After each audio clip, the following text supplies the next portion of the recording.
አውቀህ ዝም ስትለው አንዳንዴ ጅል ያደርጋል። እሺ ስትለው ጅል ያደርጋል። በቃ እየሳኩኝ ዝም እላቸዋለሁ። አንድ ጊዜ አሁን ከባተትኳት በኋላ ራይዳ እዚህ ከየት ነው እኔ ጆርዳኔን ጠይቄ ይመስለኛልና ወደ ቤት ያዞርኛል። ዝም ብሎ አንተ አያውቅም ብሎ ማለት ያዞርኛል። ወደ አቆሎ እኮ በሎኬሽን ምናምን እንትን ያዞርኛል። ደረስን ስለው ያዞርኛል።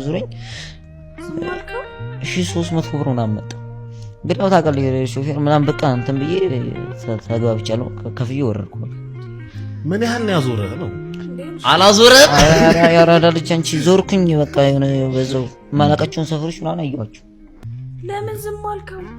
አንዳንዴ ተረጃዋለሽ አንተ እኔ የሰራው አላረጋቸውም። በዚህ እነዚህ ይሄ ሌባ ነው፣ ምንም ይሄ ሌባ ነው፣ ሌቦች ናቸው። እንደዚህ ታረጋው በመልካምነት ወሰድኩት። ያው አንዳንዴ ደግሞ እንትን የሚለው አሉ ታውቃለህ። እኔ እየሰራው ስለነበር ፕሮሞሽን እስኪ ደህና ዝጊዝ ጋር ምናምን በቃ ደህና ዝጊዝ ጋር በቃ ይበርግድ ምናምን ብዬ እንትን አለ እሱ ይጠቀም ብሎ ይጠቀም አልኩት። በቃ ወደ የዛን ቀን ሰርቼ ፕሮሞሽንም ሰርቼ ነበር።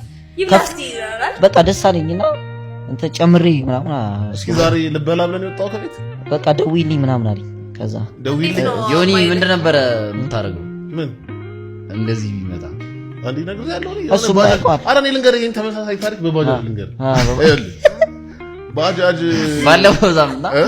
ባለፈው ሳምንት አይደለም፣ አረ እዚህ እንትን ሄደን ምንድነው ድሬዳዋ ሄደን ከዛ የሆነ ቦታ ልንሄድ ብለን ባጃጅ ሹፌሩ አውቀዋለሁ አለ። ስንደርስ አይደለም ወይሽ ምናምን ብሎ እየጠየቀ አውቀዋለሁ ብሎ ነው የተነሳው። ሲጀምር 100 ብር ብሎኝ ነው የተነሳው። ስንደርስ በቦታው ላይ 500 ብር ነው ጋዝ ብዙ ወጥቻለሁ አለ። ስለዞርኩኝ አሰጠን እየተጨቃጨቅን ነው የገባው።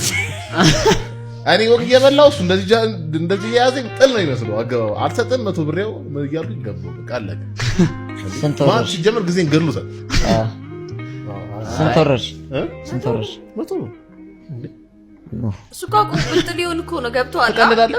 እንደዚህ ዝም ካል አንቺ ለነገሩ ፕሮሞሽን ስለማሰሪ ለዛ እኮ ይገባኛል። ዝም ብለሽ እግረ መንገድሽ ነው ቲክቶከር ነሽ አንቺ። ሮቤል ራስ አንተ ድህነት ነው አላለኝ። በድህነት ምክንያት ነው እንደዚህ ችግር ነው ማሰጠው